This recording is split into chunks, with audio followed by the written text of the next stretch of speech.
I am a junior because of this man is a senior. I will say before we start, can I say one more thing? Sorry, please. Yesterday was January 6th. It happened to be my father's birthday. I would love for y'all to wish him happy birthday. Happy birthday. Happy birthday. So let's do it.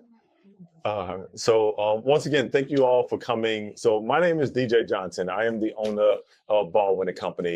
I am sitting in for B. Mike. So I'm sorry if you all came here expecting to see Brandon B. Mike Odoms.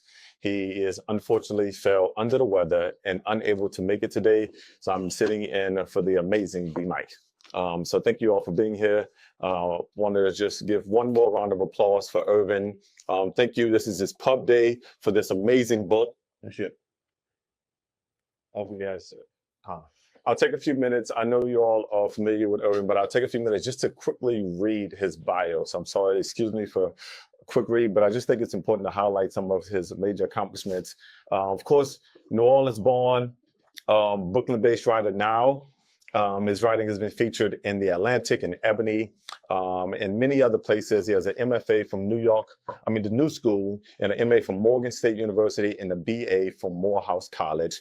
He's received fellowships and awards from the Voices of Our National Arts Foundation, the Research Foundation of CUNY, the Bread Loaf Writers Conference, the American Council of Learned Societies, and the Mellon Foundation, and has been blurbed by some of the best authors and some of my favorite authors in the world for this book. So congratulations to you, man.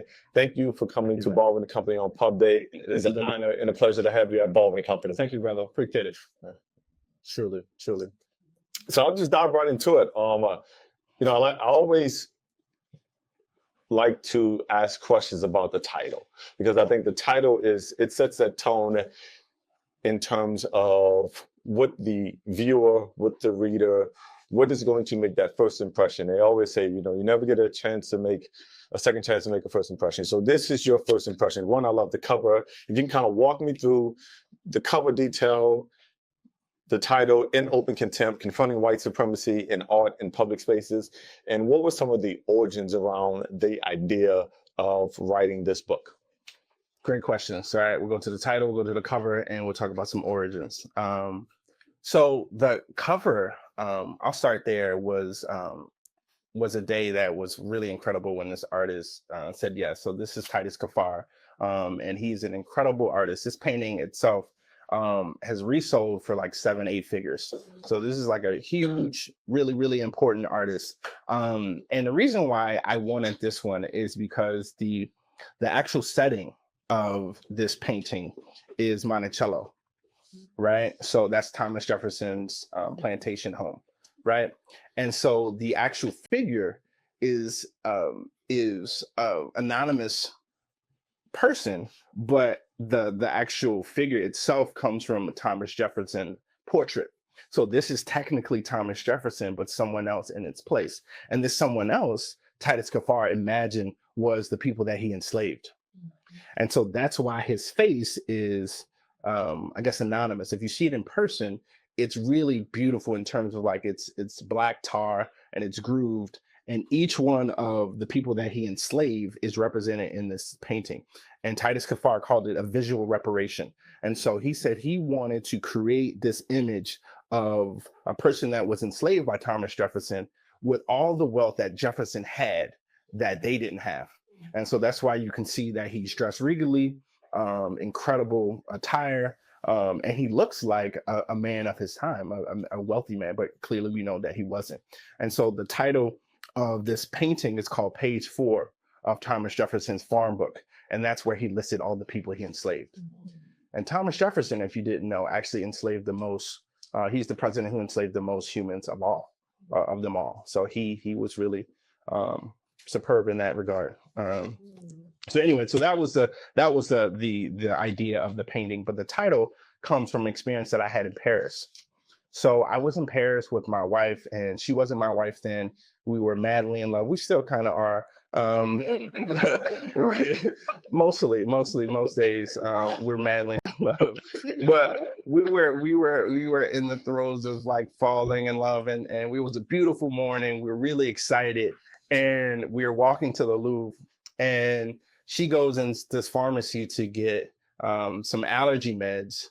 And I step outside, and I'm really trying to take in Paris. I'm really trying to enjoy it. I'm really excited. And I look across the street from me, and I see this painting, this relief on the side of a residential building that is clearly an advertisement for slavery. And I'm like, wait a minute. I'm like, am I tripping? Like, am I seeing this? And that was the moment where my whole day was just kind of ruined. I'm like, well, wait a minute. Like, how am I here in this moment in love, really excited to go to this incredible museum of wonderful art, but I'm seeing this enslaved man serve this white slave owner in an image that seems to have been here for decades, maybe even a century. And I'm thinking, like, how long has this been here? Like, why is this still up? And so it made me think about all of these moments, these surreal moments that I've read and that I've experienced. And the title comes from a moment where Frederick Douglass had a similar experience. And this moment for him was when he realized that he was enslaved. So if you know the story of Frederick Douglass, or a little bit of Frederick Douglass's life, he actually was fortunate enough as a young boy to be taught how to read. He actually lived a really cush life as a really young boy. But then when his master died, that's when things changed. After his master died, they had to sell all of his property. And that's when Frederick Douglass learned that he was enslaved. And when they took him to the auction block, he was like, wait a minute, like, I'm about to be reduced and held in open contempt, like all of these animals and all of these people here. And so I took the title from that experience that Frederick Douglass had when he first realized that, wait a minute, like, I am enslaved, right? And so, I took all of those pieces together, and what I was trying to kind of convey in this book in terms of like the origins was really trying to talk about that experience that happened here in the city in 2017 when some of these monuments came down, right? And it was a moment that many of you may have had as well, but I had this incredible sense that, wait a minute, like, the world is changing, like, at least my world. And like, because New Orleans is so representative of so much of this country, I thought that this meant that this was going to be a good thing, that we're going to push this country forward. And obviously we are where we are in terms of our political kind of system. But so that was some of the origins in terms of like the painting and the title. But I came home in 2017 and I looked at these monuments that were taken down, and then I walked the city to see the ones that are still up. And then in the process of doing that, I take you around the world where I'm in these museums, I'm in public spaces in Paris and Venice, all throughout the South, in Richmond, South Dakota, where I'm really trying to engage with this moment, to really kind of look at what do these monuments mean? What do these sculptures mean? What do these paintings mean for us now? And what could they mean for us in the future? Was it a level of cognitive dissonance when you were in Paris and you saw the open contentment versus you're here, you're born in New Orleans, you walk around, you see this level of open contentment every single day, but it doesn't elicit the same emotion.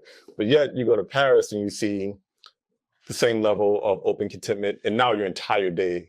So is that a level of cognitive dissonance, or because you just didn't expect them to display the same level of white supremacy that has become so prominent and prevalent in everyday society in America? I think that's it. That's exactly what it is. I think to be Black in this time is to experience this cognitive dissonance all the time, right? Like, white supremacy sneaks up on you, right? Sometimes you could be like, oh, I'm having a good day, I'm not thinking about this. And then you drive past Beauregard, or you drive down Jeff Davis, which is no longer Jeff Davis, right? And you're like, oh, wait a minute. Or you make a left on Robert E. Lee to go to UNO. You're like, wait a minute, why am I making a left on Robert E. Lee? And so you're thinking about all these things, and you can easily forget about it. And there's a part that I'm going to actually read from in the book today, that I've learned about my father's family, and the street that we grew up on. The street is called Andrew Street. And Emmanuel Andrew was the slave owner who thwarted the largest slave rebellion in U.S. history, and happened here on River Road, on the German coast. And tomorrow will mark 214 years of that rebellion, January 8th, right? And so as I was doing this research, I went to the Whitney Plantation. I learned about this guy, Emmanuel Andrew, and I'm like, wait a minute, Andrew, who is this guy? Like, wait a minute, I know Andrew. And then I started doing the research, and I was like, wait a minute, we grew up on the street. Our lives are always kind of shaped by this white supremacy. Like, why does it have to be this way? Like, at what moment are we going to experience some sort of truer freedom? Right? I'm fortunate enough to have been born in the 80s and to have not experienced segregation, but my ancestors have. Like, I still carry that with me as they carry it. And, we've only been 60 years removed from that. So you got 60 years compared to 400. Like, how much longer do we have to kind of wait to get some truer freedom? Love for you to read that excerpt. All right, so I'm going to read from chapter 2, actually. It's called 1811 Street. So this is where I reimagined the name of the street. So 1811 is the year in which this rebellion happened. So I'm going to read from the end of that chapter, and just a couple pages. Y'all won't follow along like church. To let you know the page. They'll say, like, make sure you got your scripture, right? Make sure I got my page. All right, here we go. There we go. All right, so I'm on page 43 for those who want to follow along. I just realized I don't have my glasses. Sorry. And Jack is like, why are the words so blurry? I just started wearing glasses this past year, so it's just kind of a new thing for me. I didn't grow up wearing glasses. I'm so sorry, guys. Thank you for indulging me. I literally just started wearing them this year, but they're useful. I'm like, oh wow, I can see better. This is it's a cool invention. All right, page 43 after the break. Let me wipe them off. That's another thing I need to learn to keep them clean. I'm still learning. I'm still learning. There we go. Page 43.